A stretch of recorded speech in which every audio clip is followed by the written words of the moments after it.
सबसे पहले हम ये देखते हैं कि जब हम टेक कर रहे होते हैं ब्लड प्रेशर तो क्या होता है, यानी व्हाट्स हैपन कि हमें पता चलता है कि बीपी हमारा चेक हो रहा है या फिर हमें साउंड मिल रही है। तो चलिए सबसे पहले हम लोग क्या देखते हैं कि जब भी हम किसी हैंड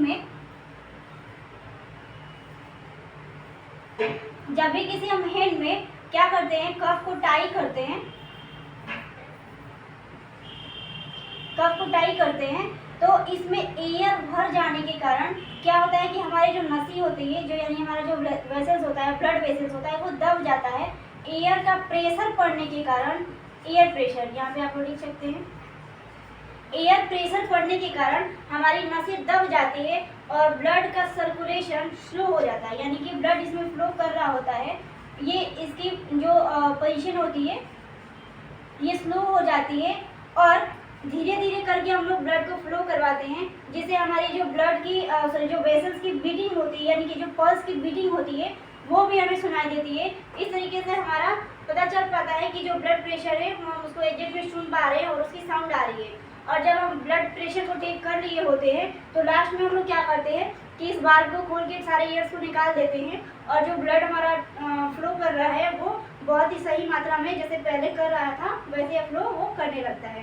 तो चलिए देखते हैं स्टेप बाय स्टेप प्रैक्टिकली यहाँ पे डमी के साथ कि एग्जैक्ट में जो ब्लड प्रेशर हम लोग चेक करते हैं तो कैसे उसका वाल्व को क्लॉकवाइज करने के बाद वो सीधे मात्रा में जाता है और फिर कैसे वो एंटी क्लॉकवाइज करने पे वो धीरे धीरे डायरेक्शन में आता है। तो चलिए इसको स्टार्ट करते हैं।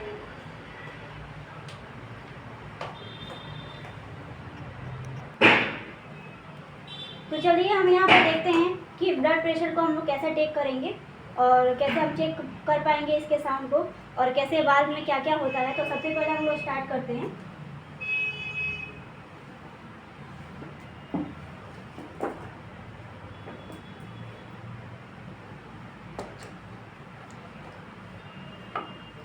आप लोगों को ये दिख रहा होगा,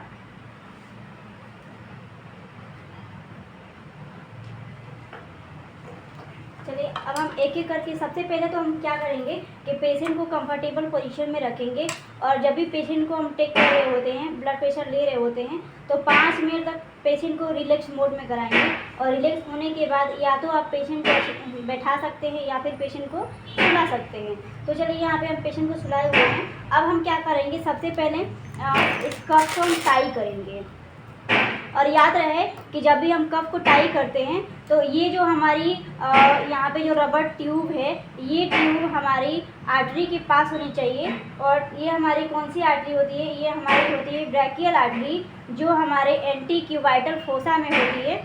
यानी कि जो हमारा हैंड में जो ज्वाइंट होता है, हमारा जो ह्यूमरस एंड जो अल्ना की ज्वाइंट होती है, ये उसके बीच में होता है। यानी कि ये जो गड्ढा होता है, आप लोग देख सकते हैं, इस गड्ढे को हम लोग एंटीक्यूबाइटल फोसा के नाम से जानते हैं। और इसको हम जब टाई करेंगे तो इस एंटीक्यूबाइटल फोसा के 2 इंच ऊपर रखेंगे इसके वाल्व को। और ये जो रबर ट्यूब दिख रहा है, ये हमारे एंटीक्यूबाइटल फोसा यानी कि जो हमारी ब्रैकियल आर्टरी है वहाँ पे आनी चाहिए। तो चलिए हम इसको बांध के दिखाते हैं कि कैसे ये हमारे एंटीक्यूबाइटल फोसा पे रहेगा और उसके 2 इंच कैसे रहेगा। ये स्टार्ट करते हैं। सबसे पहले हम लोग इसको टाई करेंगे, कफ को टाई करेंगे तो हमें ध्यान रहे कि हमारे एंटीक्यूबाइटल जो फोसा है इसके 2 इंच ये ऊपर होनी चाहिए।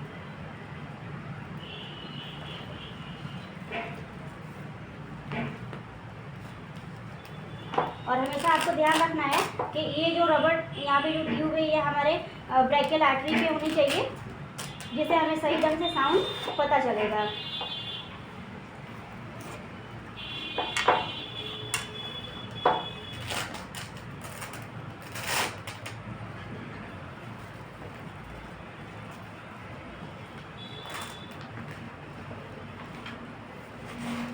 अब यहाँ पे आप देख पा रहे हैं कि हमने इस कफ को टाई कर दिया है। उसके बाद हमें क्या करना है कि यहाँ से पंप करना है। और आप यहाँ पे देखेंगे, यहाँ पे जो वाल्व है, तो ऐसे हम चेक करके देख लेंगे कि वाल्व हमारा चालू है या बंद है। यहाँ से ये लॉक है और इस लॉक को हम लोग ऑन कर देंगे। तो यहाँ पे हम लॉक को ऑन कर दिए हैं। आप देखेंगे जब भी हम लोग इसको प्रेस करेंगे तो प्रेस करने से पहले हमें एक चीज़ ध्यान होनी होती है कि जब भी हम स्थिति उसको पहले लगा लेंगे एंटीक्यूबाइटल फोसा पे।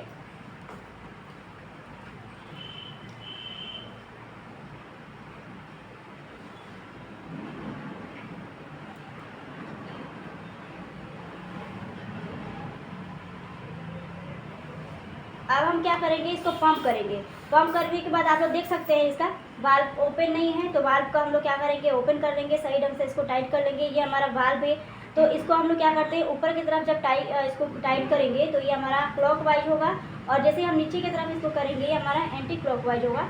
तो हम क्लॉकवाइज डायरेक्शन में इसको हम लोग टाइट कर लिए हैं। अब आगे देखते हैं कि हम जब पंप करेंगे तो हमें बताए थे हम आप लोगों की जो हमारी ब्लड प्रेशर की नॉर्मल रेंज होती है यानी कि 120/80, तो हमें 120 के 2 mm ऊपर ले जाना है। तो हम इसको 140 तक करेंगे।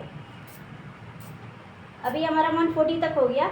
अब इसके बाद हम क्या करते हैं, वाल्व को धीरे धीरे हम लोग क्या करते हैं, वाल्व को एंटी क्लॉकवाइज डायरेक्शन में हम इसको ऑन करते हैं। जब ऑन करेंगे तो धीरे धीरे ये हमारे नीचे की तरफ यानी कि डिक्रीज होना शुरू हो जाएगा पारा।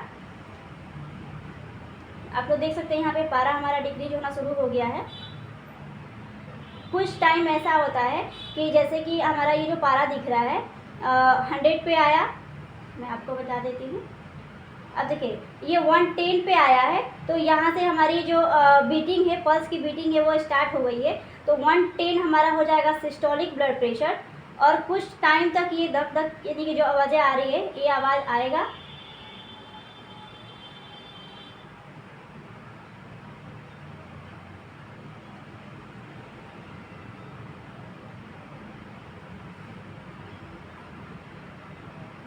अब देखिए यहाँ पे आया यानी 70 पे आया, तो हमारी जो साउंड आ रही थी वो रुक गया है। तो ये हमारा डायस्टोलिक रेंज हो गया, यानी कि 110/70 हमारा इसका वैल्यू हो गया। यानी कि इसके जो ब्लड प्रेशर की रेंज आ रही है वो 110 से 70 है। तो इस तरीके से हम इसको पता कर पाते हैं। और यहाँ पे हम बाल को क्या करेंगे, एंटी क्लॉकवाइज आपको ऐसे डाउन कर देना है। डाउन करने के बाद पारा अपने सही जगह पे चला जाएगा। उसके बाद हम क्या करेंगे कि हम इसको जो कफ को टाई किए हुए हैं इसको हम निकाल लेंगे और पेशेंट को फिर अपने कंफर्ट पोजीशन में कर देंगे।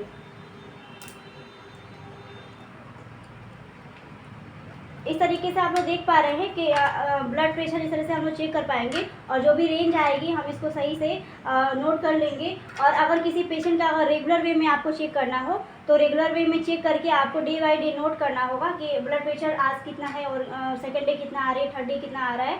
तो ये सारी चीज़ें आपको नोट करना होगा। फिर हम आगे की इसकी प्रोसेस देखेंगे नेक्स्ट क्लासेस में। That's all.